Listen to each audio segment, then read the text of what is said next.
In the slave manuals, it says, and Julius Caesar wrote in some of his annals back to when he was exiled, to fight the Germans, but finally beat them when nobody else could for 300 years, so he became this big hero.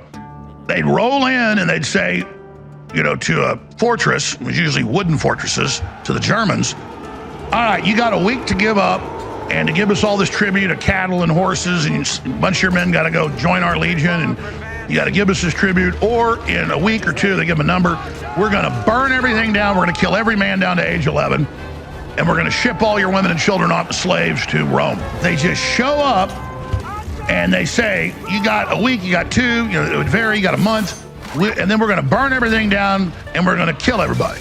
And then they would get all the women together. So they had all their interpreters, and they'd say, listen, some of you are going to be kept here to raise crops and work for us for our legions, and some of you are going to work in our brothel and be our whores, and we're going to decide which women serve us better, who's going to be in charge. And if any of you give us any lip, we're just going to start killing your little boys.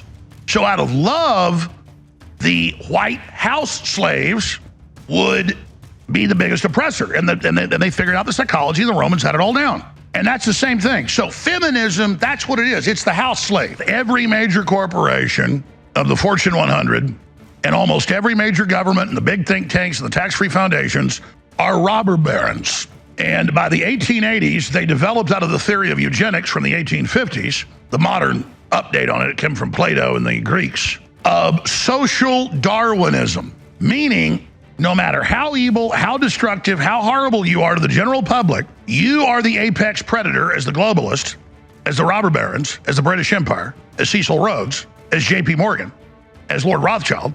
Anyone you can steal, dominate, manipulate, poison, kill, enslave, deserves it, and you're doing a positive thing for society.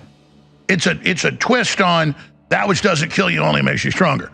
But then they sell it through a lovey, squishy, liberal NPR voice of, oh, be nice, be friendly, oh, women need to vote, oh. Two of the co-founders of Ms. Gloria Steinem and Pat Carbine were guest speakers at this luncheon this afternoon, and they're both with me now on Fresh Air. No. Now they're wedded to the state and the system, and they're the new bosses, just like the Romans did.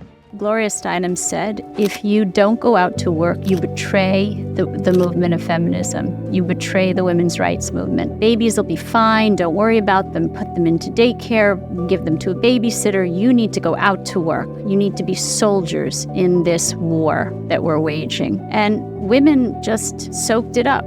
Meanwhile, Gloria Steinem never had children. So she could say that. That message was very destructive. So they sell the tyranny as liberal and loving, but all of it is to undermine and control. You see movies like Django Unchained and stuff, and it's a black guy in the house and he is the biggest racist and all that. And that idea of Uncle Tom, it wasn't Uncle Tom's, folks. I'm not putting down black women. On record, it was black women in charge. That's called being a house slave. Now, where'd they get that? You think that was invented by the colonies? No.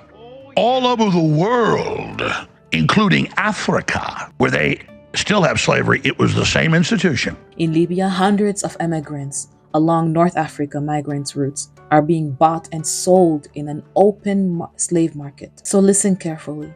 Slavery is not dead. It is very much alive. You'd go capture and take over a tribe, you'd kill the men, keep some of the boys, and then the women would go under Stockholm Syndrome, almost all of them, and would be your best servants, and you'd create them as the subclass, but the bosses over the others.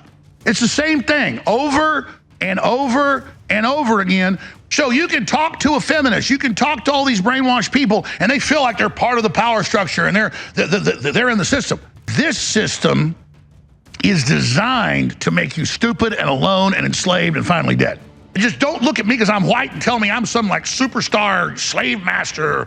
In fact, the only place in the world, now that they've studied all the cultures, where they didn't have slavery was Western Europe.